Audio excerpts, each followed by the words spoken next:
بسم اللہ الرحمن الرحیم۔ الصلاۃ والسلام علیکہ یا رسول اللہ وعلی آلکہ و صحابکہ یا حبیب اللہ۔ اللہم صلی علی محمد وعلی آل محمد صلی اللہ علیکہ یا محمد نور من نور اللہ۔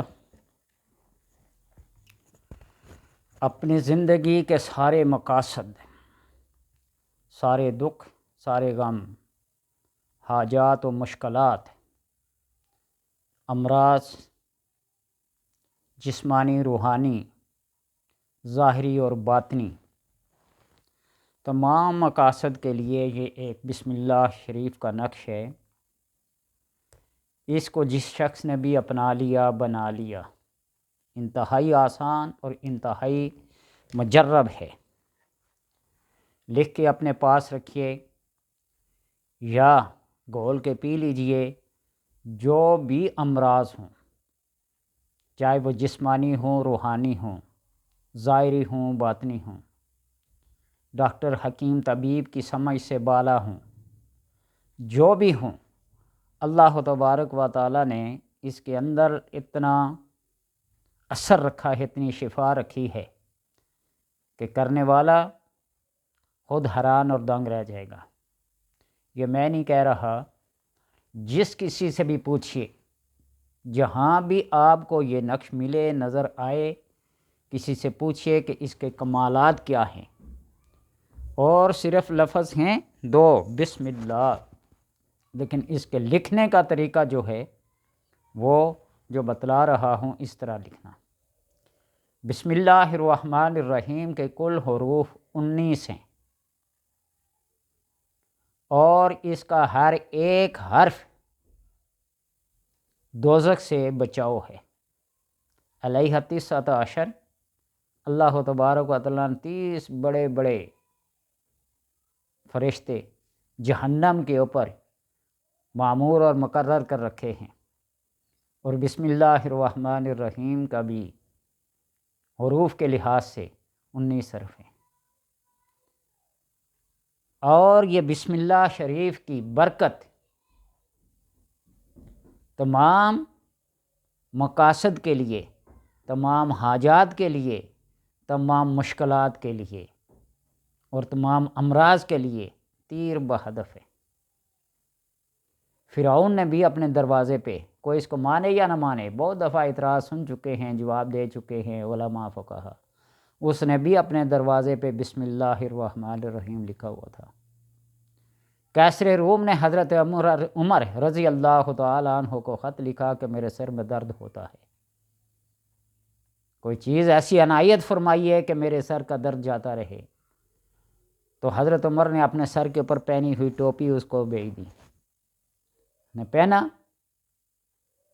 شفا ہو گئی، وہ سر درد جاتا رہا۔ کچھ دنوں بعد اسے خیال آیا کہ کھول کے دیکھوں تو صحیح اس میں لکھا کیا ہے، اور جب کھول کے دیکھا تو بسم اللہ الرحمن الرحیم لکھی تھی۔ یہ بسم اللہ الرحمن الرحیم وہ معصوم بچے جو پہلی دفعہ درسگاہ میں جاتے ہیں اور قرآن کی تعلیم لینے کے لیے بسم اللہ الرحمن الرحیم پڑھتے ہیں، اگر ان کے والدین فوت ہو گئے ہوں تو اللہ تبارک و تعالیٰ اس بچے کے ایک دفعہ بسم اللہ پڑھنے کی وجہ سے ان کے اوپر سے عذاب اٹھا لیتا ہے۔ آپ اس کو آزمائیے گا۔ بسم اللہ الرحمن الرحیم پوری نہیں ہے، صرف بسم اللہ لکھنی ہے، اور یہ یوں کر کے بے لکھیں، پھر آگے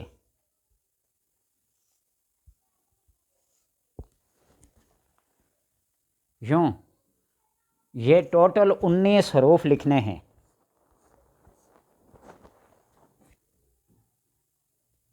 اور اس کے نیچے 19 مرتبہ سین لکھنا ہے۔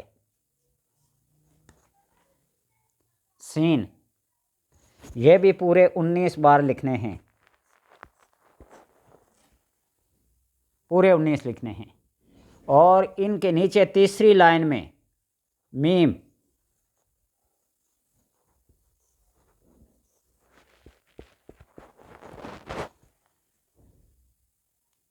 یوں، اوپر بے، نیچے سین اور اس کے نیچے میم، 19 بار اسی طرح لائن میں لکھنے ہیں۔ اور جب یہ تینوں لائنیں 19 حروف کی پوری ہو جائیں تو آپ نے ان کے درمیان میں لفظ اللہ یوں لکھ لینا ہے، اور اللہ لکھتے ہوئے اس بات کا خیال رکھیں یہ جو آخری ہے ہوتی ہے نا، یوں کر کے لکھیں۔ اور بعض لوگ یوں لکھ لیتے ہیں، یہ دال بن جاتا ہے۔ تو اس طرح اس ترتیب سے جس نے بسم اللہ الرحمن الرحیم کو لکھا، اس کاغذ کے ٹکڑے کو، باریک کاغذ کا ٹکڑا، تو یوں زبان پہ رکھ کے اس کو چبا کے کھا لیں، پانی میں گول کے اس کو پی لیں، یا اس کو لکھ کر تعویذ کی شکل میں اپنے گلے میں، بازو میں، یا کسی بھی جگہ رکھ لیں، اپنے جسم کے ساتھ رکھیں۔ آپ یقین جانیے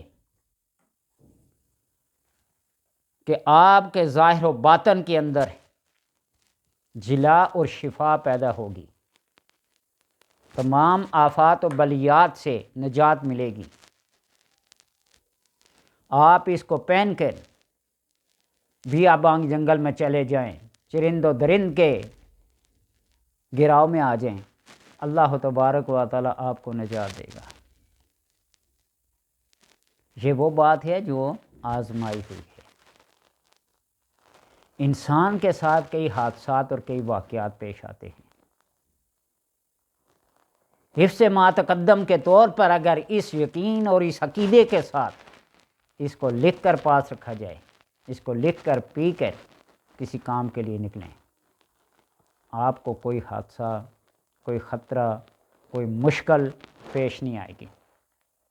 صرف یقین اور اعتقاد کی بات ہے، انتہائی آسان، انتہائی مجرب ہے۔ نہ سمجھنے والے، عقیدے کے کمزور لوگ، اعتراضات کرنے والے، ان کا اپنا نظریہ ہوگا، اپنی سوچ ہوگی، لیکن ہم اس کو اللہ کا نام سمجھ کر، بسم اللہ سمجھ کر، ان حروف کی جو تاثیر ہے وہ کسی سے ڈکی چھپی نہیں ہے۔ آزمانا، کسی کسوٹی پہ اس کو پرکھنا کوئی جرم نہیں ہے۔ آپ اس کو جب اپنائیں گے، اس طریقے سے لکھیں گے، اس کو گول کے پئیں گے، اس کاغذ کے ٹکڑے کو چھپا کے کھا جائیں گے، یا اس کو لکھ کر اپنے بازو کے ساتھ، گلے میں، جہاں کہیں بھی آپ محفوظ جگہ پہ رکھ سکتے ہیں، رکھیں۔ اللہ تبارک و تعالی اس کی وجہ سے دریاؤں کی طغیانی کو، ہواؤں کی سرکشی کو روک دیتا ہے، ظاہری اور باطنی امراض سے نجات دلا کر شفائے کاملہ عطا کرتا ہے، قضائے حاجات کے لیے بہترین ہے۔ اسی بسم اللہ الرحمن الرحیم کو 786 بار ظہر کی نماز کے بعد اپنا معمول بنا لیں، کسی بھی مقصد میں ناکام نہیں ہوں گے۔ اسی بسم اللہ الرحمن الرحیم کو فجر کی سنتوں اور فرضوں کے درمیان 90 بار پڑھ لیں، زندگی کا معمول بنا لیں، طلوع اور غروب کے وقت اس کو پڑھنا شروع کریں، کسی اور عمل کی، وظیفے کی ضرورت نہیں پڑے گی۔ یہ وہ جامع المطلوب چیز ہے جس کو بندہ اپنا لے تو بڑے بڑے لمبے چلے، محنتیں، ریاضتیں کرنے سے بندہ بچ جاتا ہے۔ وہ کسی چروائے نے سنا تھا نا کہ بسم اللہ الرحمن الرحیم پڑھ کر دریا کو پار کر سکتے ہیں۔ مولوی صاحب کی زبان سے اس نے سن لیا، اور ایک دفعہ بارش دریاؤں کی طغیانی نے اس کے بکریوں کے ریوڑ کو گھر جانے سے روک لیا، تو اسے یہ بات یاد آئی کہ بسم اللہ الرحمن الرحیم پڑھ کر دریا میں قدم رکھا، صحیح سلامت پار ہو گیا۔ اور اتفاق سے ایک دفعہ مولوی صاحب کے ساتھ بھی اسی بندے کے ساتھ ایسا ہوا۔ مولوی اس دریا کی طغیانی اور سرکشی کو دیکھ کر ڈر گیا، سہم گیا، تو اس چروائے نے کہا مولوی صاحب آؤ چلیں۔ نے کہا نہیں نہیں، دریا تو اتنی اپنی طغیانی پہ ہے، سرکشی پہ ہے۔ نے کہا کہ آپ ہی نے تو بتلایا تھا بسم اللہ الرحمن الرحیم پڑھ کر دریا کو عبور کیا جا سکتا ہے۔ وہ اصحاب الاخدود، اس بچے کا واقعہ جو پڑھنے کے لیے جاتا تھا، راستے میں اس کو ایک نجومی نے، ایک راہب نے روک کر تعلیم دینا شروع کر دی، اور پھر اس نے تیر کے پر بسم اللہ اسم ربی پڑھ کر پھینکا، کامیاب ہوا، آگ نے بھی اس کو نہیں چھوا۔ تو مطلب کہنے کا یہ ہے کہ اپنے یقین اور اعتقاد کو ترجیح دیں، اس کو اتنا پختہ کریں، اتنا مضبوط رکھیں کہ آپ بسم اللہ کو پڑھ کر آگ میں چھلانگ لگا لیں، آگ کچھ نہ کہے۔ یہ صرف کہنے کی باتیں نہیں، آپ بسم اللہ الرحمن الرحیم کو سارے وظائف کا سرتاج اور شہنشاہ عمل پائیں گے۔ اللہ تبارک و تعالیٰ سے دعا ہے کہ اللہ ہر ایک کو مستفید ہونے کی توفیق فرمائے۔ یہ پھر دیکھ لیں، بسم اللہ کو آپ نے یوں لکھنا ہے، بے کے لائن 19 حروف ہوں، سین کے اسی طرح نیچے والی لائن میں 19 حروف ہوں، اور اسی طرح آخر میں میم 19 حروف ہوں، اور درمیان میں اللہ لکھ لیں، اس طرح درمیان میں اللہ لکھ لیں، اس تینوں لائنوں کو ٹچ کرتا ہو تو آپ اس کو گول کر پئیں، کاغذ کے ٹکڑے کو کھا جائیں یا اس کو لکھ کر اپنے پاس رکھیں۔ اللہ تبارک و تعالیٰ کے کرم سے آپ کا ہر مقصد، آپ کی ہر حاجت، آپ کی ہر مشکل دور اور پوری ہوگی۔